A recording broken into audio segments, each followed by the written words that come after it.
Hi everyone, my name is Jack, and with me today I have Ben. Oh yeah. We're both from the education team at Tapestry, and we're just making this quick video to show you the first look at the first tracking screen for the new Development Matters that we have on Tapestry. We've called it the Areas of Concern screen, which will become a bit clearer when we get into it. Basically, Ben, you're going to take us through the screen as a sort of former EYFS teacher, and you're going to show me, not former EYFS teacher, how it would work for you. Yeah. Okay. So I've already got some observations done, and I've used the flags. So if you're not sure on how to view flags on Tapestry, do check that out as well. I'm not going to go into that now though. But to access the tracking screens, you'll just need to go to along the top to tracking, and then look for DM 2020. That's for the new Development Matters. And then I'm going to start with the group view of the Areas of Concern screen. So I'm going to click on Group View.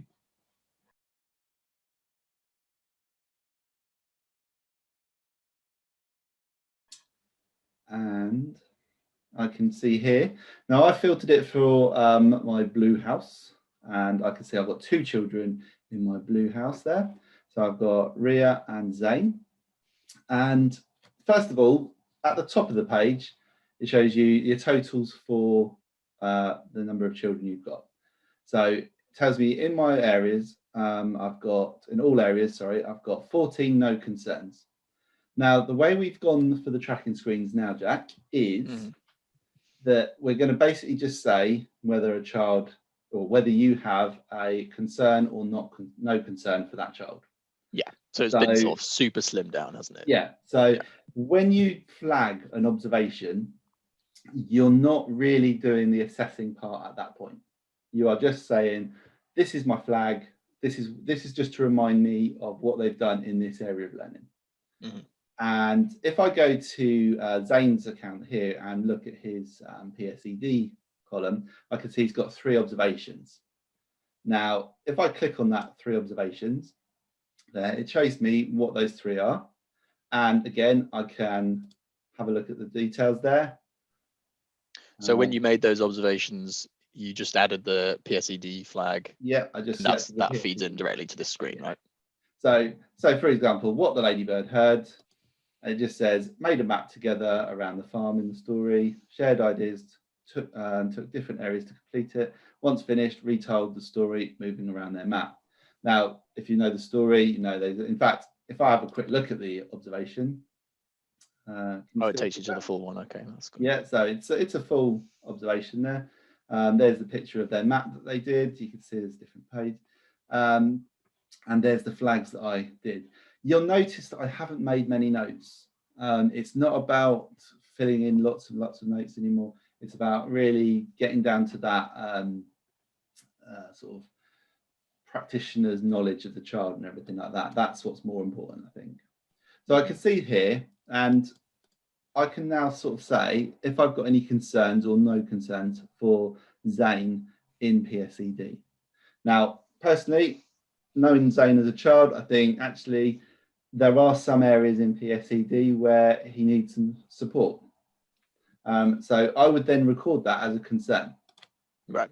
Okay, and literally I just click on concerns and that is done. Okay.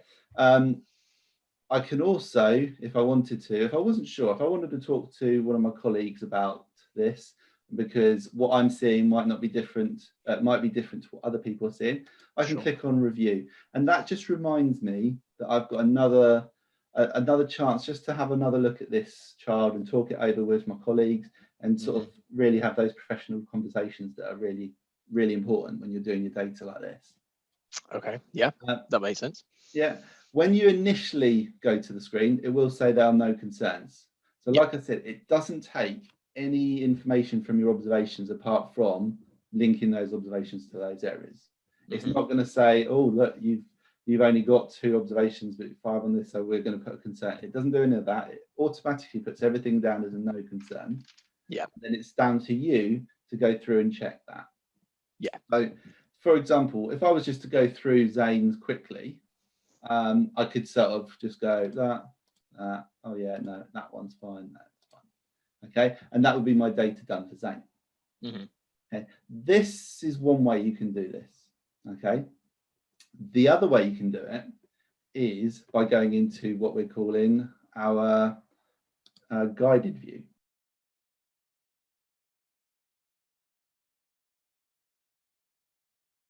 Okay, so going back to your tracking screen at the top and go to guided view. And I'm going to carry on going for Zane. So I'm just going to click on Zane. You could select all your children here if you wanted, or using the filters, you could go to your groups as well, just to get specific groups. Nice. So I'm just going to go to next. And then it's going to ask me which areas. Now, because I'm doing all my data at the moment for Zane, I'm going to select all and I'm going to go next. And what this does now is it takes you through each area for the child. So first of all, it just reminds you this is based on your professional judgment. It shows you the supporting observations for that area. So for communication language, I've got 4 observations here. If you've got any reflections, you can add them or link them here as well. And as with when you're adding flags, you've got your reference material here as well, just to review back to. So the reference material, just as a quick reminder, just like very useful documentation relating specifically to the sort of area you're in, you know, the stuff straight from Development Matters, there's articles by the author, there's loads of different stuff there. So definitely, you know, use that to help inform your decision if needed, I think. Yeah, and what I really like about this is how it pulls up the age relevant for the child. So yeah, so you don't have to troll through random ones. Yeah, so for Zane, because he's a reception age child, it's given me reception, but it's also given me 3 to 4, as well as the whole area as well. And it's also got other documents as well. If I click on more, it takes you through a lot more things. So once I've reviewed all that, I can then decide, actually, I might have concerns about this. So I'm just going to click on Zane. Okay, when I've done a concern, it does ask me if I want to start on a new reflection. I'm not going to this time though. And it is now taking me on to the next area. Okay, so you're considering each one very specifically, looking at the different evidence linked to each area, you know, trying to get that full picture of the child in each area. Exactly. So at this point, this is making me slow down and think about what I'm doing for each one. Okay. So the last screen, it was click, click, click, click, click, just using my gut feel. This way, it's a more of a sort of a thoughtful process where you're reviewing all the information you've got.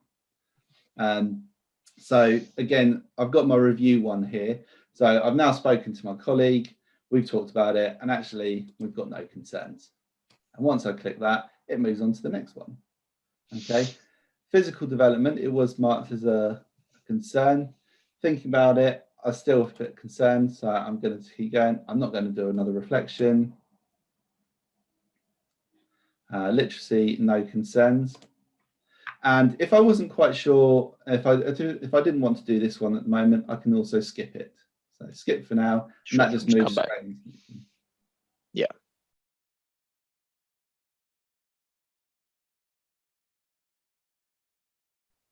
So when we talk about concerns, no concerns, Ben, what does that mean in sort of real terms? So if I've got a child in my class who I know how old they are, and using my own knowledge of the child and of child development, my concerns and no concerns will be based on whether I think they are working as I expect them to be. So are they doing what I would expect that child to be doing at that stage of the year, maybe, or in comparison to their peers, or just for them personally? Yeah, exactly. Yeah, it's very much sort of, am I worried about this child? And I know when I had my class, it was very much, okay, I'm not worried about this group of children for this area. I know they're going to be fine, so they would instantly be my no concerns. When I'm flagging up a concern, you know, I'm just saying this is where my focus needs to be.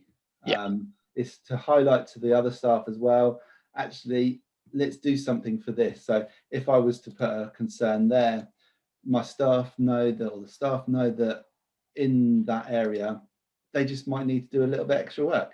They might need to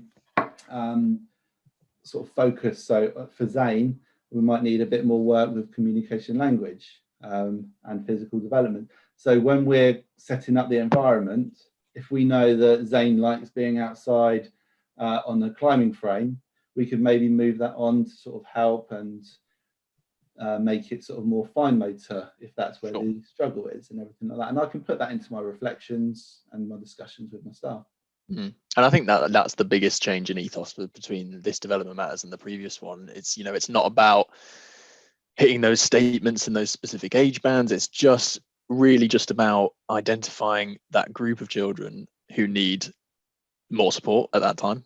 And, and that's what this screen, I think, very specifically does really well. You know, it gives you the tools to be able to identify that quickly and note that down, and then review, reflect, and act upon it. That's exactly. I mean, I've just changed a couple here just to show. So at the top box here, it shows me for communication language, I've got 2 children in my group who are concerns. Yeah. And if I was to click on the 2 concerns, obviously it shows me both of them there.